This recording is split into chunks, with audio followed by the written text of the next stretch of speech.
Hello, this is Victor. I wanted to talk a little bit about a product I've been putting together for the White Wolf Storytellers Vault. It's called a Phoenix Rising.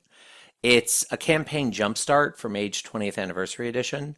I'm using campaign jumpstart because that's the term that Onyx Path has been using for their jumpstarts.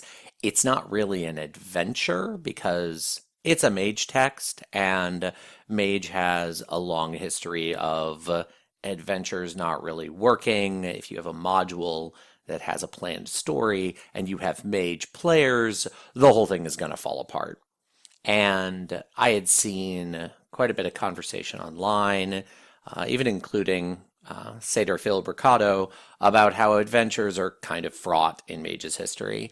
So when the Storyteller's Vault opened to Mage, when it was clear it was going to open to Mage, I thought, okay, can I crack this nut? Can I make an adventure that works for Mage? And I thought about it a lot, and I decided I couldn't really make an adventure for Mage. But, what is an adventure actually supposed to accomplish? It's supposed to be a tool for a group of people to be able to jump into a role-playing game. You just bought your big role-playing game, especially if you bought Mage 20th Anniversary Edition. It's a big role-playing game. It's a huge book. And you want something that you can jump into. Now, there's the quick start. Onyx Path hadn't moved to using the jumpstart language when they did Mage, but there is a quick start for Mage, and it has a good little kind of starting scenario and some character templates in the back. And it's very street level, and it doesn't really get into the Ascension War. It's meant to be super duper accessible, which is awesome in its own right. And I didn't kind of want to try and retread that territory. So I thought, okay, what do I need when I start a campaign?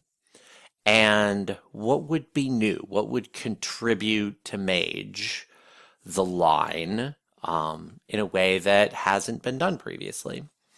And so I got to thinking about, all right, what do I need initially? What I need are really players and player characters. Those are generally made by the people who are going to play in my campaign. But let's say I have a bunch of people that have never played Mage before, and they'd really like some templates. So, okay, I'm going to include some templates. So there are 9 player templates included in this adventure. They are all based off player templates that I built for 2 different Mage one-shots that I ran at Gen Con. The first one I ran at Gen Con 2017.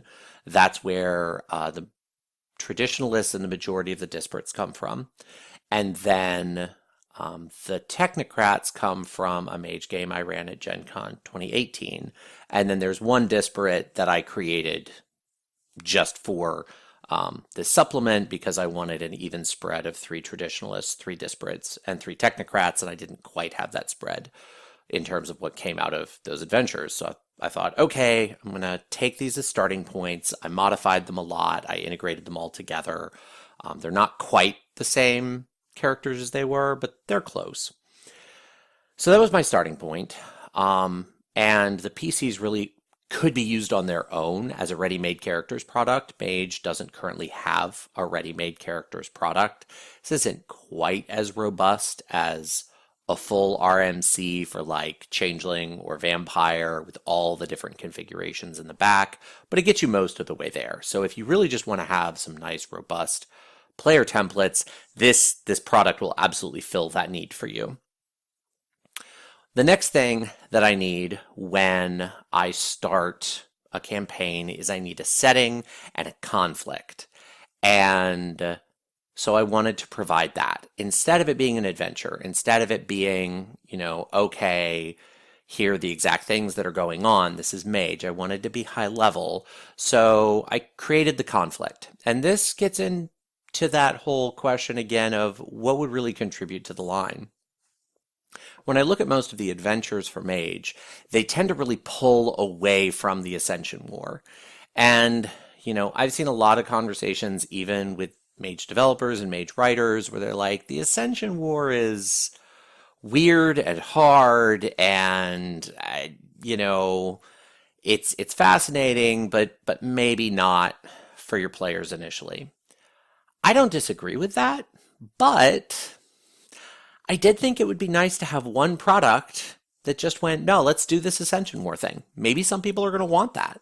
Um, and let's do it from all angles. So the primary conflict in this particular startup product is the traditions have decided to elect a new council.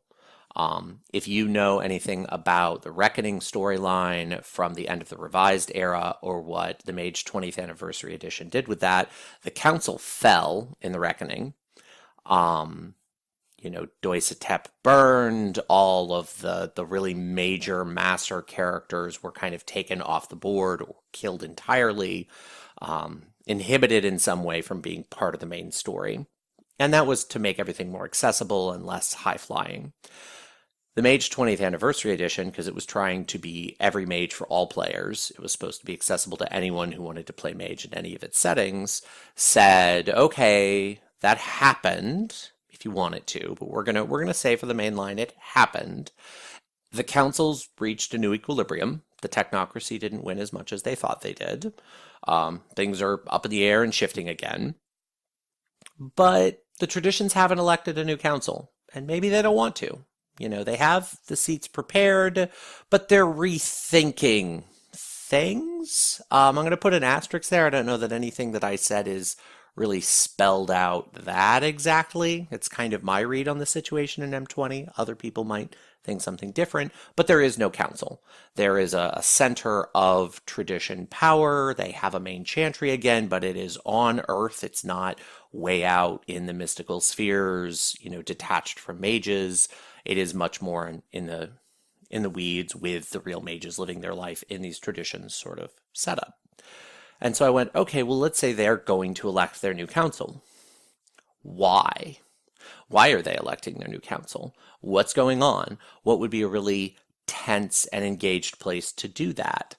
So I decided to set it in Las Vegas because Las Vegas is really a technocratic powerhouse.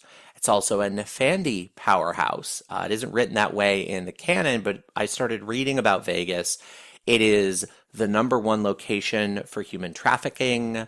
There's an immense and terrible drug trafficking infrastructure in Vegas. Beyond the whole Sin City gambling angle, there are a lot of terrible things that happen in Vegas. It's also at one point the #1, maybe still the #1 business convention location in the US. So it's this place where, there's a center of technocratic power, there's a center of Nefandic power that's kind of hidden, but also, you're in Nevada, you're not that far from Burning Man. There's a huge burner culture, which is very much something where you could tap into disparate culture. And so it's a melting pot of a bunch of different things. But really the technocracy is very powerful there. And the traditions have decided to elect their new council in Vegas to gather in this incredibly technocratic stronghold. So one of the primary questions of the adventure is, why would they do that? That doesn't make any sense. And so that's kind of the question. And the tradition stance on this is presented, the technocratic stance on this is presented, why the technocracy would put up with that is sort of presented, some interesting paradigmatic tidbits of the way the technocracy views deviance and why they allow deviance to exist is proposed.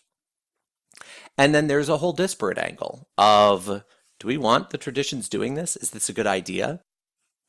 The Disparate Alliance in the Mage 20th Anniversary Edition is really afraid that the Nefandi have both infiltrated the technocracy and the traditions, and if the traditions are solidifying power, that's a point of concern.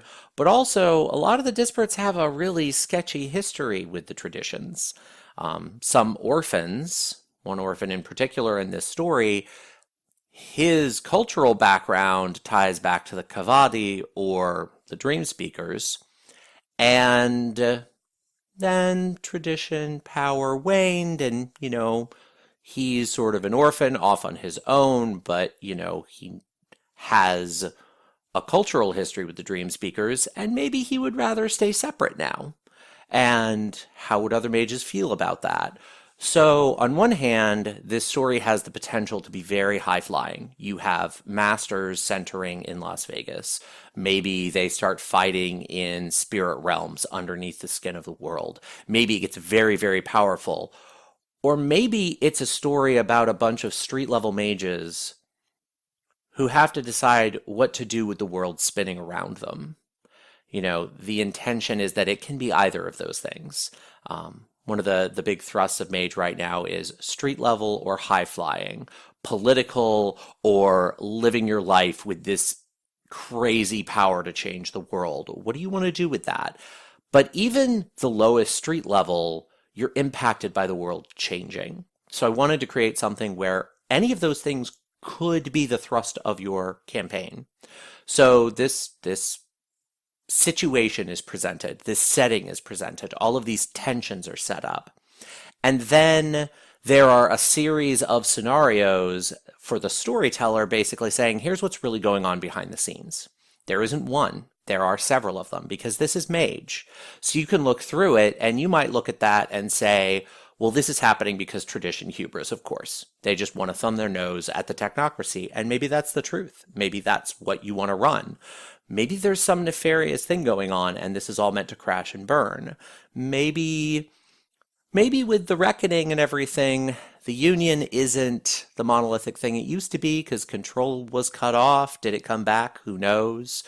And maybe the traditions are accepting more technomantic paradigm in this modern era, and they want to come to some sort of truce or at least more formal ceasefire, and this is a way to broker that. Who knows? On the front end, what the players know, the talk in Vegas, all of those ideas are out there. But a lot of them are probably just crazy rumors, and on your table, you get to decide which ones are crazy rumors and which ones are the truth. And so different configurations are presented, different ways that the available PC templates can be used and reconfigured are presented. There are 9 PC templates, which is more than you're going to need at your table. And so whichever templates are not used are then automatically available as NPCs in your city. They still exist. They still have an opinion about what's going on. Some of them even have kind of mini PC level factions. And then there are a couple very specific power player NPCs that would know some of what's going on and are embedded in this whole tradition convocation that's happening to choose this new council. So my goal was to present the pieces you would need to just accelerate into starting a campaign, because with Mage that can take a lot of work, and this is meant to cut that time off. Provide a ready-made character style product, tackle the politics of the Ascension War in a way that's accessible, and generally just give a bunch of pieces and tools that can be used for Mage in a bunch of different ways, hit the canon, and wrap it all up in less than 60 pages. Honestly, when I describe it, it's kind of a mad proposition. I actually really like this. It's my first full text. I hope you like it too. I hope you find it interesting and are at least curious enough to pick it up, read it, and laugh about how ridiculous it is and why I shouldn't have even tried. But who knows, maybe you'll like it, or like some part of it that you can pick up and use. So, A Phoenix Rising, the rising of the Tradition Council in the city of Las Vegas, and all the mad pieces and political machinations that go along with that. That's my product. It should be hitting the Storyteller's Vault in the next few weeks, and I will be posting this video probably 4 or 5 days before I upload it. So thanks for taking the time to listen and find out what this book is all about.